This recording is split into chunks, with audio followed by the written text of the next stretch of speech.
Hello, and thank you for tuning in to this week's episode of Gear Up. Here's what's in store for you today. An NFL icon passes away recently. The game one of the ALCS started last night. I'll give you the score and some news from that. An MLB star could be out for the start of the 2012 season, and the 2011 season isn't over yet. Some local high school football news. The NBA lockout reached day 100 yesterday. And a new segment of Mike Speaks Out on the length of the MLB season. I'm Michael Peters, and you're watching Gear Up. First, we'll do some MLB news. The Rangers defeat the Tigers in Game 1 of the ALCS last night, 3-2. There were 2 rain delays for a total of an hour and 50 minutes. Justin Verlander, the Tigers' ace, got the loss. In the opening game of the ALDS at Yankee Stadium, Verlander got the start and was taken out after the game was suspended because of rain. Verlander said, "If anywhere in the country has a drought, bring me in and I'll fix that." Game 2 will take place on Sunday night at 7:45 Eastern Standard Time. The first game of the NLCS between the Cardinals and Brewers will take place today at 4:05 Eastern Standard Time, but there has already been some trash talk between the two teams. Zach Greinke of the Milwaukee Brewers said that some of his teammates don't like Chris Carpenter. When interviewed at Miller Park on Saturday, he said, "They think his presence, his attitude out there, sometimes it's like a phony attitude," Greinke said.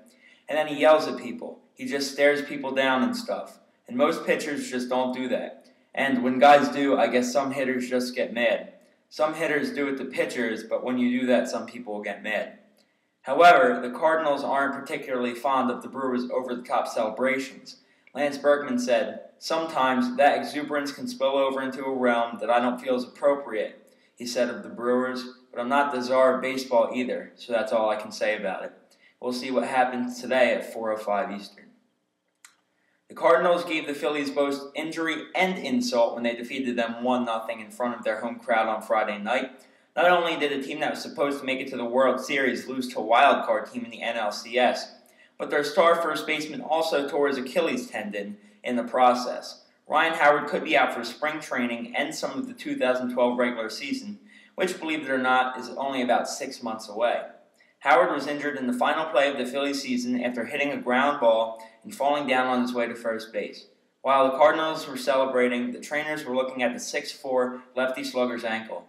Howard has the most home runs and RBIs out of all MLB players since 2006. Now I'll move to some football news. There's some sad news across the NFL and the sports world today. Oakland Raiders owner Al Davis passed away at the age of 82 recently. Davis was instrumental in developing the AFL and merging it with the NFL, and was remembered by many for his trademark rallying cry, "Just win, baby." In other NFL news, Texans wide receiver Andre Johnson expects to miss 2 weeks after a procedure to repair a right hamstring injury. In college news, 14th-ranked Nebraska defeats Ohio State 34-27 after being down 27-6. It seems like Ohio State doesn't have it this year. When it looked like they could turn their season around by beating a top 15 team on the road, they choked and blew it. That was my upset alert for the previous week, and even though Ohio State didn't win, they covered. Just in case anyone out there is betting, not that I condone that. My upset alert for this week is Texas Tech at 20th-ranked Kansas State. Tech is 4-1 and lost to 24th-ranked Texas A&M by 5 points this week. They are 4th in points for and 9th in passing yards per game. Kansas State is 5-0, but 70th in points for and 115th in passing yards per game, so I think Texas Tech will outslug them and win the game. My NFL game of the week this week is the Saints versus the Panthers. The Saints are 3-1 and lost to the Super Bowl champion Packers in Week 1 in Green Bay. On the other hand, the Panthers are 1-3 and got their only win against a 1-3 Jaguars team. The Saints beat Chicago, Houston, and Jacksonville and are 2nd in passing yards per game and 10th in rushing yards per game. The Saints are 6.5-point favorites, but will cover against a bad Carolina team, even though they are on the road. I expect Cam Newton to have a big day, though, because the Panthers have the third most passing yards in the league, and the Saints are 19th in the league in opponents' passing yards per game. I'm looking to go 5-0 this week. Now for some local high school football news. Allentown High School defeats Princeton 10-7 on Thursday night to improve to 3-2. Hunn defeats Lawrenceville 34-18. West Windsor Plainsboro South crushes Nottingham 37-7 to improve to 5-0 on the season.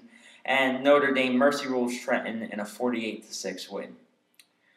Now let's move to the NBA, which hasn't had too much news in the past weeks. The NBA already canceled the preseason and could cancel the first 2 weeks of the regular season as soon as Monday, says David Stern, NBA commissioner. Saturday was day 100 of the NBA lockout.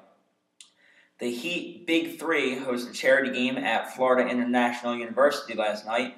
Team Wade defeated Team LeBron 141-140. 9 NBA All-Stars played in the exhibition game. Now for a new segment of Mike Speaks Out. As the playoffs are finishing up and the World Series approaches, I want to talk about a timely issue: why the baseball season should be shortened. Think about it. Spring training starts in February, and if you reach the World Series, the season ends in late October or even early November. This gives the players less than 3 months to recuperate, spend time with their families, and get ready for the next season. Baseball isn't like any other sport. It has 162 games, more than any other sport. When people think of baseball, they usually think of sitting in the stands during a warm spring or summer afternoon, eating a hot dog and Cracker Jacks, and enjoying watching their favorite players excel at the game that has shaped our country. Most people don't think of sub-40 temperatures, rain, and injuries, but that is what the MLB is becoming. When the Rockies were in the World Series a few years ago, there was a chance of snow in Colorado during one of the games. That weather should be reserved for football. Baseball is at its best when the weather is sunny and warm. If the baseball season was shortened, less players would get injured, and that could possibly ruin their seasons or even careers. Look at Ryan Howard. He got injured in his last at-bat of the season and now might miss part of the next one. This could have been prevented if the season was shorter than it is now. Everybody, even professional athletes, get worn out when they have to play almost every day between April and September and have to travel around the country and sometimes into Canada if they're playing the Toronto Blue Jays. Baseball season is just too long. It would not only benefit the players but the owners too, because if the season was more limited, more fans would show up at games and there would be more sellouts. Also, the television ratings would go up. When there is too much of something, people get sick of it, and baseball is no exception. Professional sports are about winning, but the players should have fun while doing it.